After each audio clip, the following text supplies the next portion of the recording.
ನಮಸ್ತೆ. ನನ್ನ ಹೆಸರು ಪದ್ಮ ಅಂತೇಳಿ. ನನ್ನ ಚಾನೆಲ್ ಹೆಸರು ಅನಾಥ ರಕ್ಷಕ ಕೃಷ್ಣ ಅಂತೇಳಿ. ಶಿವತಾಂಡವದ ಬಗ್ಗೆ ಹೇಳ್ತೀನಿ ಕೇಳಿ. ಓಂ ನಮಃ ಶಿವಾಯ. ಶಿವತಾಂಡವ ಸೃಷ್ಟಿ, ಸ್ಥಿತಿ ಮತ್ತು ಲಯದ ಮಹಾನೃತ್ಯ. ಶಿವತಾಂಡವ ಎಂದರೆ ಕೇವಲ ಒಂದು ನೃತ್ಯವಲ್ಲ, ಅದು ಬ್ರಹ್ಮಾಂಡದ ಹೃದಯದ ಬಡಿತ. ಅದು ಕಾಲದ ಹೆಜ್ಜೆ. ಅದು ಸೃಷ್ಟಿಯ ಆರಂಭವೂ ಹೌದು, ಅಂತ್ಯವೂ ಹೌದು. ಭಗವಾನ್ ಶಿವನು ತಾಂಡವ ಮಾಡಿದಾಗ ಕೇವಲ ಅವರ ಪಾದಗಳು ಮಾತ್ರ ಕುಣಿಯುವುದಿಲ್ಲ. ಪಂಚಭೂತಗಳು, ಕಾಲ, ದಿಕ್ಕುಗಳು, ದೇವತೆಗಳು, ಗಂಗೆ, ಚಂದ್ರ, ನಾಗ, ಡಮರು, ಅಗ್ನಿ ಇವೆಲ್ಲವೂ ಆ ದೈವಿಕ ಲಯಕ್ಕೆ ಒಂದಾಗುತ್ತದೆ. ಜಟೆಯಲ್ಲಿ ಹರಿಯುವ ಗಂಗೆಯು ಕರುಣೆಯ ಸಂಕೇತ. ಹಣೆಯ ಮೇಲಿನ ಚಂದ್ರನು ಶಾಂತಿಯ ಸಂಕೇತ. ಕಂಠದಲ್ಲಿರುವ ವಿಷವು ಲೋಕದ ದುಃಖವನ್ನು ತನ್ನೊಳಗೆ ಹಿಡಿದಿಟ್ಟ ತ್ಯಾಗದ ಸಂಕೇತ. ಕುತ್ತಿಗೆಯ ನಾಗವು ಭಯದ ಮೇಲೆ ಜಯದ ಸಂಕೇತ. ಕೈಯಲ್ಲಿರುವ ಡಮರು ಸೃಷ್ಟಿಯ ಮೊದಲ ನಾದವನ್ನು ಓಂ ಎಂಬ ಶಬ್ದದ ಸಂಕೇತ. ಮತ್ತೊಂದು ಕೈಯಲ್ಲಿರುವ ಅಗ್ನಿ ಅಹಂಕಾರ, ಅಜ್ಞಾನ ಮತ್ತು ಅಧರ್ಮವನ್ನು ಸುಟ್ಟು ಹಾಕುವ ಜ್ಞಾನದ ಸಂಕೇತ. ಶಿವನು ತಾಂಡವ ಮಾಡುವಾಗ ಒಂದು ಕಾಲಿಂದ ಅಜ್ಞಾನವನ್ನು ತುಳಿಯುತ್ತಾನೆ, ಇನ್ನೊಂದು ಕಾಲಿನಿಂದ ಭಕ್ತರಿಗೆ ಆಶ್ರಯ ನೀಡುತ್ತಾನೆ. ಅವರ ಪ್ರತಿಯೊಂದು ಹೆಜ್ಜೆಯು ಒಂದು ಸಂದೇಶ ಹೇಳುತ್ತದೆ. ಬದುಕಿನಲ್ಲಿ ಸುಖ ಬಂದರೂ ಅಹಂಕಾರ ಬೇಡ, ದುಃಖ ಬಂದರೂ ಧೈರ್ಯ ಕಳೆದುಕೊಳ್ಳಬೇಡ. ಹುಟ್ಟಿದವನು ಸಾಯಲೇಬೇಕು, ಆದರೆ ಆತ್ಮ ಶಾಶ್ವತ. ನಾಶವೇ ಹೊಸ ಸೃಷ್ಟಿಯ ಆರಂಭ. ಶಿವತಾಂಡವದ ಬಗ್ಗೆ ಪ್ರಸಿದ್ಧವಾದ ಸ್ತೋತ್ರವೆಂದರೆ ಶಿವತಾಂಡವ ಸ್ತೋತ್ರ.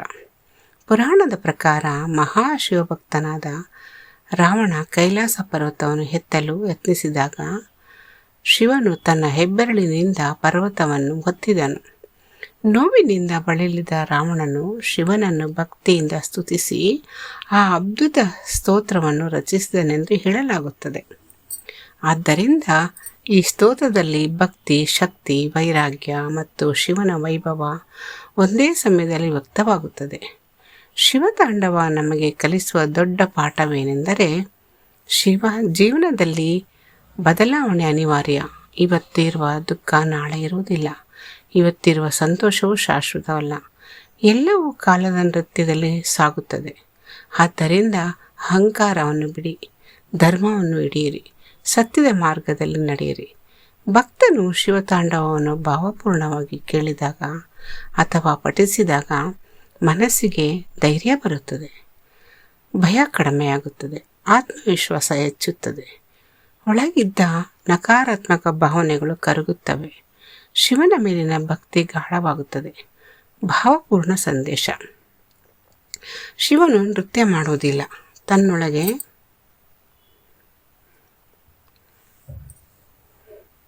ತನ್ನೊಳಗಿನ ಭಯವನ್ನು ಕುಣಿಸಿ ಹೊರಹಾಕುತ್ತಾನೆ. ನಮ್ಮ ಅಹಂಕಾರವನ್ನು ಭಸ್ಮ ಮಾಡುತ್ತಾನೆ. ನಮ್ಮ ಕಣ್ಣೀರನ್ನು ಗಂಗೆಯಾಗಿ ಹರಿಸುತ್ತಾನೆ. ನಮ್ಮ ಕತ್ತಲೆಯನ್ನು ಜ್ಞಾನದ ಜ್ಯೋತಿಯಾಗಿ ಬೆಳಗಿಸುತ್ತಾನೆ. ಶಿವತಾಂಡವವನ್ನು ಅರ್ಥ ಮಾಡಿಕೊಂಡ ಹೃದಯಕ್ಕೆ ಜೀವನದ ಯಾವುದೇ ಬಿರುಗಾಳಿ ಭಯವಾಗುವುದಿಲ್ಲ, ಏಕೆಂದರೆ ಆ ಹೃದಯದಲ್ಲಿ ಶಿವನೇ ನೆಲೆಸಿರುತ್ತಾನೆ. ಓಂ ನಮಃ ಶಿವಾಯ. ಹರ ಹರ ಮಹಾದೇವ. ಮೊದಲ ಶ್ಲೋಕದ ಅರ್ಥ ಹೇಳ್ತೀನಿ ಕೇಳಿ. ಶ್ಲೋಕ ಹೇಳಿ ಅರ್ಥ ಹೇಳ್ತೀನಿ. ಶಿವತಾಂಡವ ಸ್ತೋತ್ರ ಮೊದಲ ಶ್ಲೋಕದ ಭಾವಪೂರ್ಣ ವಿವರಣೆ. ಜಟಾಟವೀಗಲಜ್ಜಲ ಪ್ರವಾಹ ಪಾವಿತಸ್ಥಲೆ ಗಲೇವಲಂಬ್ಯ ಲಂಬಿತಂ ಭುಜಂಗತುಂಗ ಮಾಲಿಕಂ ಡಮಡ್ ಡಮಡ್ ಡಮಡ್ ಡಮನ್ ನಿನಾದವಡ್ಡಮರ್ವಯಂ ಚಕಾರ ಚಂಡ ತಾಂಡವಂ ತನೋತುನ ಶಿವ ಶಿವಂ. ಈ ಒಂದು ಶ್ಲೋಕವನ್ನು ಓದಿದಾಗ ಕಣ್ಣ ಮುಂದೆ ಕಾಣುವುದು ಸಾಮಾನ್ಯ ದೇವರ ರೂಪವಲ್ಲ, ಇಡೀ ಬ್ರಹ್ಮಾಂಡವೇ ಜೀವಂತವಾಗಿ ಕುಣಿಯುತ್ತಿರುವ ದೃಶ್ಯ. ಶಿವನ ಜಟೆಗಳು ಸಾಮಾನ್ಯ ಕೂದಲಲ್ಲ, ಅವು ಅನಂತ ಆಕಾಶದಂತೆ ವಿಶಾಲ. ಆ ಜಟೆಯಿಂದ ಹರಿಯುವ ಗಂಗೆಯು ಕೇವಲ ನದಿಯಲ್ಲ, ಅದು ಕರುಣೆ, ಪವಿತ್ರತೆ ಮತ್ತು ಜೀವದ ಸಂಕೇತ. ಪಾಪಗಳಿಂದ, ದುಃಖಗಳಿಂದ, ಅಹಂಕಾರದಿಂದ ಮಲಿನವಾದ ಮನಸ್ಸನ್ನು ತೊಳೆಯುವ ದಿವ್ಯ ಪ್ರವಾಹವೇ ಗಂಗೆ.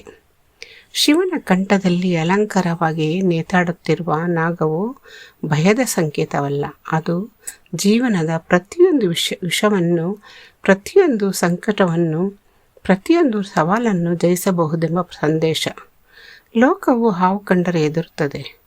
ಶಿವನು ಅದನ್ನೇ ತನ್ನ ಹಾರವನ್ನಾಗಿ ಧರಿಸುತ್ತಾನೆ. ಇದೇ ದೈವತ್ವದ ಮಹಿಮೆ. ಡಮ ಡಮ ಡಮ ಎಂದು ಮೊಳಗುವ ಡಮರು ಕೇವಲ ಒಂದು ವಾದ್ಯದ ಶಬ್ದವಲ್ಲ, ಅದು ಸೃಷ್ಟಿಯ ಮೊದಲ ನಾದ. ಓಂ ಎಂಬ ನಾನಾದಿ ಧ್ವನಿಯ ಪ್ರತಿಧ್ವನಿ. ಆ ನಾದದಲ್ಲಿ ವೇದಗಳಿವೆ, ಸಂಗೀತವಿದೆ, ಕಾಲದ ಚಲನೆ ಇದೆ, ಜೀವದ ಉಸಿರಿದೆ. ಶಿವನು ತಾಂಡವ ಮಾಡಿದಾಗ ಅದು ಕೋಪದ ನೃತ್ಯವಲ್ಲ, ಅದು ಅಧರ್ಮವನ್ನು ನಾಶ ಮಾಡುವ ಧರ್ಮದ ನೃತ್ಯ, ಅಜ್ಞಾನವನ್ನು ದೂರ ಮಾಡುವ ಜ್ಞಾನದ ನೃತ್ಯ, ನಿರಾಶೆಯನ್ನು ಕರಗಿಸುವ ಆಸೆಯ ನೃತ್ಯ. ಪ್ರತಿಯೊಂದು ಹೆಜ್ಜೆಯಲ್ಲೂ ಒಂದು ಹೊಸ ಸೃಷ್ಟಿಯ ಬೀಜ ಅಡಗಿದೆ. ಶಿವನ ಜಟೆಯಿಂದ ಹರಿಯುವ ಗಂಗೆ ನಮಗೆ ಹೇಳುವುದು, ನೀನು ಎಷ್ಟೇ ಎತ್ತರದಲ್ಲಿದ್ದರೂ ವಿನಮ್ರನಾಗಿರು. ಅವರ ಕಂಠದಲ್ಲಿರುವ ನಾಗ ಹೇಳುವುದು, ನಿನ್ನ ಭಯವನ್ನು ಎದುರಿಸು, ಆದ್ದರಿಂದ ಓಡಬೇಡ. ಡಮರಿನ ನಾದ ಹೇಳುವುದು, ಪ್ರತಿ ಅಂತ್ಯದ ನಂತರ ಒಂದು ಹೊಸ ಆರಂಭವಿದೆ. ಜೀವನದಲ್ಲಿ ಕಣ್ಣೀರು ಬರುತ್ತದೆ, ಸೋಲು ಬರುತ್ತದೆ, ಅಪಮಾನವೂ ಬರುತ್ತದೆ. ಆದರೆ ಶಿವನನ್ನು ನೆನೆಯುವ ಮನಸ್ಸು ಕುಗ್ಗುವುದಿಲ್ಲ, ಏಕೆಂದರೆ ಶಿವನು ಕಲಿಸುವ ಪಾಠ ಒಂದೇ. ಕತ್ತಲೆ ಎಷ್ಟೇ ಗಾಢವಾಗಿದ್ದರೂ ಒಂದು ಬೆಳಕು ಸಾಕು. ಈ ಶ್ಲೋಕವನ್ನು ಭಕ್ತಿಯಿಂದ ಪಠಿಸಿದಾಗ ಮನಸ್ಸಿನಲ್ಲಿ ಒಂದು ವಿಚಿತ್ರ ಶಾಂತಿ ಮೂಡುತ್ತದೆ. ಭಯ ನಿಧಾನವಾಗಿ ಕರಗುತ್ತದೆ. ಚಂಚಲ ಮನಸ್ಸಿಗೆ ಸ್ಥಿರತೆ ಬರುತ್ತದೆ. ಕೋಪವು ತಣ್ಣಗಾಗುತ್ತದೆ. ಆತ್ಮವಿಶ್ವಾಸ ಜಾಗೃತವಾಗುತ್ತದೆ.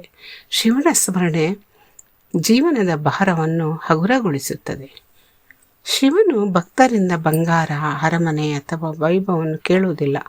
ಅವರು ಕೇಳುವುದು ಶುದ್ಧ ಹೃದಯ, ಸತ್ಯವಾದ ಬದುಕು ಮತ್ತು ಕರುಣೆಯ ಮನಸ್ಸು. ಅಂತಹ ಹೃದಯದಲ್ಲೇ ಶಿವನು ಸದಾ ನೆಲೆಸಿರುತ್ತಾನೆ. ಈ ಶ್ಲೋಕದ ಕೊನೆಯ ಪ್ರಾರ್ಥನೆ ಅತ್ಯಂತ ಸುಂದರವಾದುದು.